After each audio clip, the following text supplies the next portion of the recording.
আসসালামু আলাইকুম এভরিওয়ান, আশা করি সবাই ভালো আছেন। তো রোজা অলরেডি শেষ হয়ে আসতেছে, আমাদের ঈদের প্রস্তুতি চলতেছে। এই মুহূর্তে বাংলাদেশে প্রায় 5 থেকে 6 লাখ মোটরসাইকেল, এরও বেশি হবে, মোটরসাইকেল ঢাকার শহর সহ দেশের বড় বড় শহরগুলো থেকে বাড়ি ফিরবে।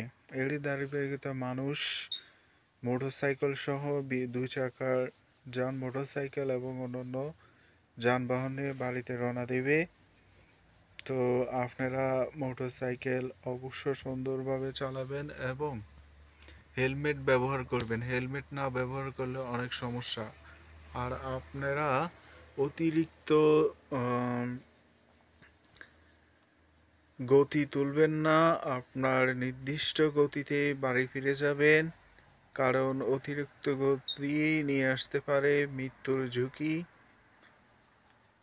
আপনার নিজেরও সমস্যা হবে, আশেপাশে যারা থাকবে তাদেরও সমস্যা হয়। অতিরিক্ত গতির কারণে আপনি যানবাহন কন্ট্রোলে রাখতে পারবেন না। তাই বিশেষ করে মোটরসাইকেল এবং অন্যান্য বাস এবং ট্রাক সহ সকল ধরনের যানবাহনের গতি কিছুটা কমিয়ে আনলে ভালো হবে এবং সবাই সুস্থ সবলভাবে দেশে ফিরে যাবেন, এটাই প্রত্যাশিত। তো এটাই সবার জন্য ভালো হবে, বোধগম্য হবে। তো সবাই আশা করি ভালো থাকবেন। ঈদ যাত্রা শুভ হোক, আপনার পথ চলা শুভ হোক।